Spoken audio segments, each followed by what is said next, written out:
केवलं ज्ञानमूर्तिं द्वन्द्वातीतं गगनसदृशं तत्त्वमस्यादिलक्ष्यम् एकं नित्यं विमलमचलं सर्वदी साक्षिभूतं भावातीतं त्रिगुणरहितं सद्गुरुं तं Namami.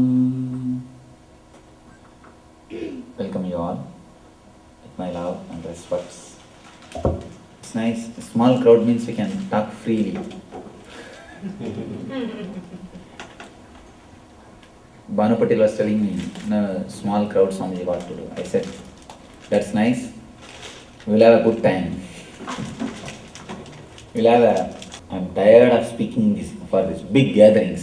If you ask the people who have come to India, of course, if you ask Banu, she will tell you 30,000, 40,000 people continuously addressing. So I always feel happy to sit with a small group. They can also have some use, and I will also speak something from my heart.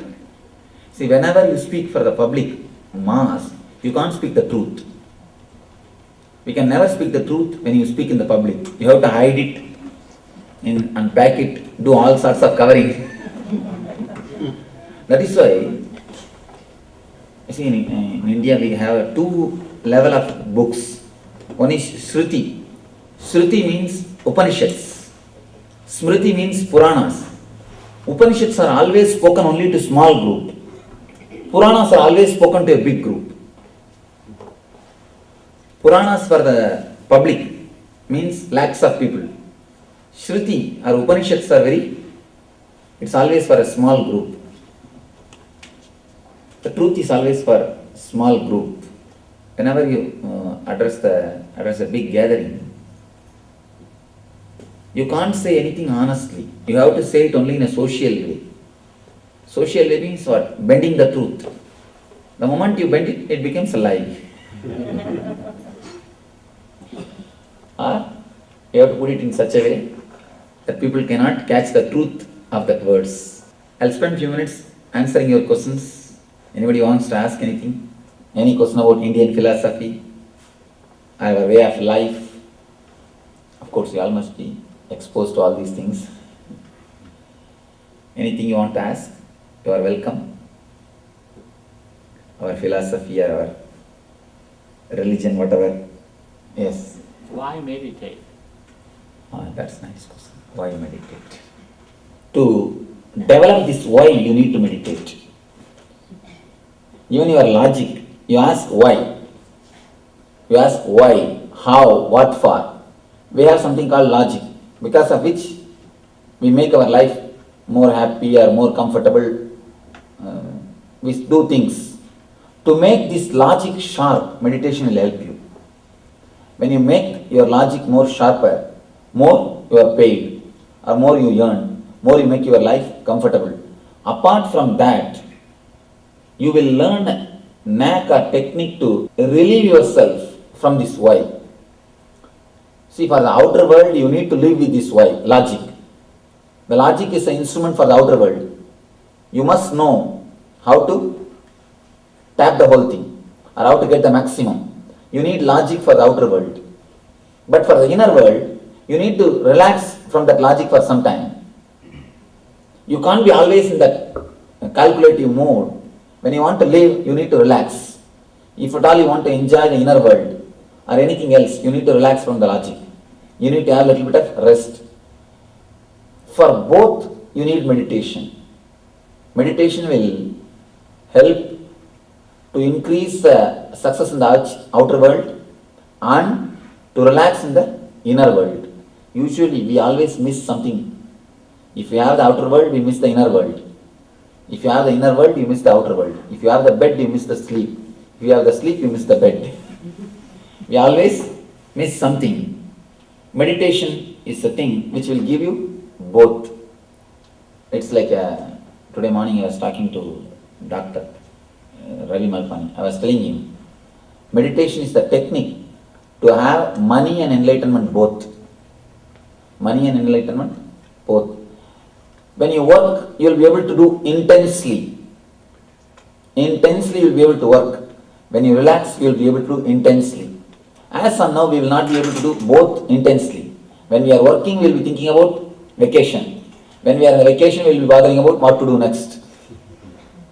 When you are in the office, you will be thinking about beach. When you are on the beach, you will be thinking about what to do next in the office. We will be just caught between these two. One thing is sure, if you are here, you will not be here. If you are in the house, we will be thinking of something else. If you are somewhere else, we will be thinking of house. Instead of that, bringing your energy to the present moment, making you intense, whether it is your social life or a personal life or your family life, in anything, you can become more deep and intense. Meditation will open up a new dimension to your life. And I have seen people making enough of money but don't have enough of energy to live it. To live it. You need to create enough energy also to live it, to express it, or to experience the whole thing in your life. Meditation will create enough of energy, physically, mentally, emotionally, and in being level, to live. So, when you ask the question why meditate, even to increase this why, you need to meditate. Yes. Jignasa for God. Is that created by a man, or is it something that God? Whether it is created by man or something created by God, or you don't have to bother. I don't think there is a need for jignasa. Forget about it. There is a need for bliss. See, jignasa means search. The search for God is not necessary. The search for bliss is necessary. That is more than enough. So, when we say there is something called search for God, we will have all sorts of questions. First of all, whether He is there or not, who knows? Next, whether He created that or we created for ourselves. As you ask, there are so many questions. Let us not bother about that. But there is something called higher life in our own life. There is a higher dimension of you. Now, as on now, our life is based on fear and greed. It runs based on fear and greed. It can run based on love and bliss. And it can create more comforts, more possibilities for your life. So all I try to tell you is, try to aspire for the higher dimension of your life. That's enough. There is no need to bother about whether He is there or not. Of course, He is there, that is true. And you will have His energy when you start growing, that is also true. As of now, you don't have to bother about all those things. Start working towards a higher life. That's more than enough. I always tell people, try to work for religiousness. Means the quality, not just religion. Let us imbibe the quality of Krishna. Let us imbibe the quality of Rama. When we start imbibing the quality of their life, naturally you will see the ultimate. All we need to do is trying to imbibe the quality in the life, not just worship. Worship is good inspiration, but we should not stop with it. But most of us, we stop with it, we feel that's enough. Swami, what did you speak to the Microsoft people? Oh, intuitive management. It's about how to develop your intuition. Now it is becoming very popular. You see, you can't be very successful just based on intellect. You need something more than intellect. What in the modern day CEOs they call guts. But guts is only an accident as long as the Western lifestyle is concerned. Somebody somehow gets the energy or guts to make decisions. They become successful. But in the East it's a science. Everyone can have it. It is not just an accident, it's an incident. So if you can tune yourself to your inner energy, you will have the guts and you can become successful. You can start expressing that guts energy into your being, from your being. So having intuition is one of the basic necessary for social success. And I have seen few people without intuition itself, they make a big success. If they can fall into intuition, if they can achieve a little more intuition, success which they make can be 10 times more. So I was talking about the intuition, and the other day we received mini mail from them.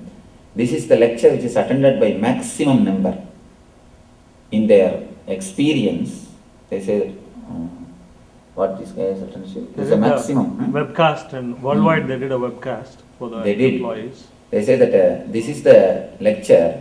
Oh, the most hits on the website? No, they had their internal webcast, so it was streamed live to all Microsoft locations. Yeah. So they say the maximum people attended, this is a lecture attended by maximum participants. Usually those guys don't go for any of these type of things. Usually people, after some time, they think that they know everything. Right. They come to an idea, oh, we know everything what is there. So, but they say that there is a maximum attended lecture. And people also enjoy a lot of question answer, and hundreds of people watching through website, and hundreds are in the hall also in the presence. Tomorrow we will be presenting a lecture in Baptist Hospital. What time that is? Evening. Oh, same. I'll be addressing the doctors. You can ask some question, because it's a small crowd, you don't even have to feel shy. You can ask anything you want. In the big crowd, only people feel like, oh, we will look like a fool, how can we ask, and all those things. It's a small crowd. It's an after all intimate talk. I think people don't know what to ask, what to expect. You can see my experiences in Gujarat. I had a nice experiences. I walked complete India when I wandered, when I did the Parivraj Yatra.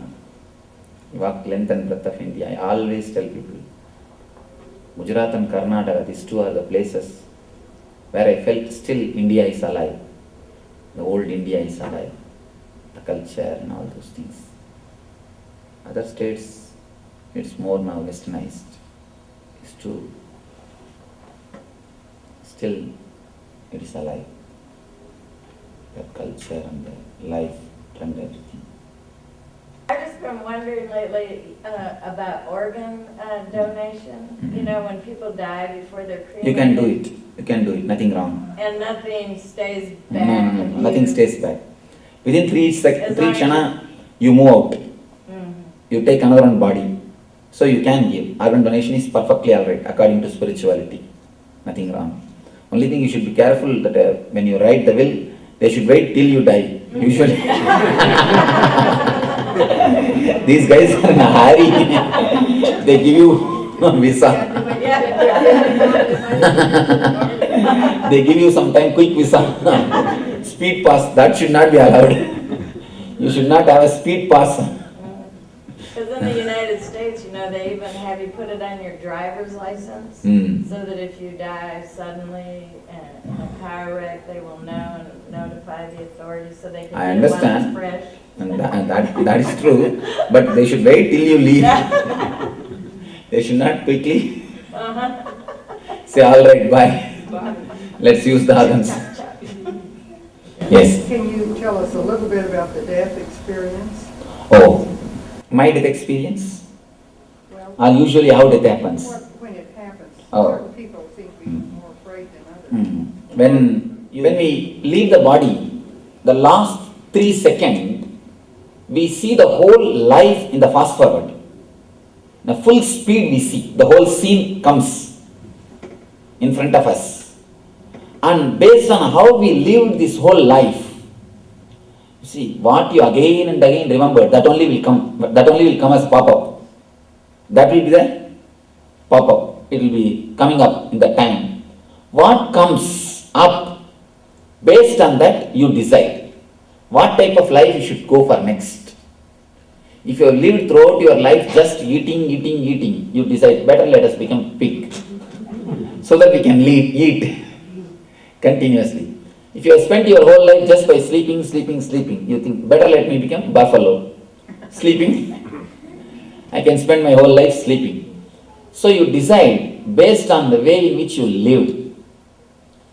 That's why in the East we insist on living spiritually, so that you can have a choice, in the end you will make a right decision to take the next birth. If you live totally restless way, you will have a tremendous pain and the same restlessness, stress, what to do, what is next to be done, so much of confusion. And based on that, when there is so much of confusion, you can't even decide what to do. Simply you will be lost somewhere. You will not be even aware what to do, what way next to move and all those things. Of course, whether we believe it or not, truth is we have one more janma. Means there will be many more births. If we are intelligent, we can have in ourselves a little bit of intelligence too. We should have so much of intelligence to create awareness or consciousness, how to take the positive conscious decision. When you are living, if you can live with a peace and restfulness, at least one or two experiences of thoughtless awareness, what I call the meditation, if you experience, that will exactly automatically repeat when you leave the body. That's why when that experience repeats, you will have a calm sereneness to decide about the next birth.